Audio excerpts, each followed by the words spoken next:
အမွာပုံစံရှိတဲ့အသီး Okay တေး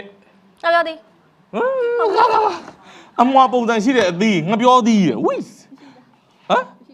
ပြောသည်အပူလေး အပူတော့ရှိရင်ရှိမှာပေါ့နော်ဒါပေမဲ့ထူးကြည့်တာပြိတ္တဖြေမလားအဖြေက Okay အမွာပုံစံရှိတဲ့အသီး ဒွင်းသည် အဖြေက Wow ဘာမှတော့ဖြေမလားသူများပေးဖြေမလား အေးဖြေလိုက်မယ် Okay နေရာယူပါ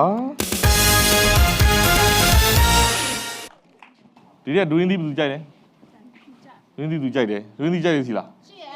1 2 3 3ယောက်ကြိုက်တယ်ဟုတ်ပြီကဲအဲ့တော့အမွှာပုံစံဆိုတာဘယ်လိုနားလဲလဲပူးနေတာပေါ့တဲ့ရှစ်ဘာတော့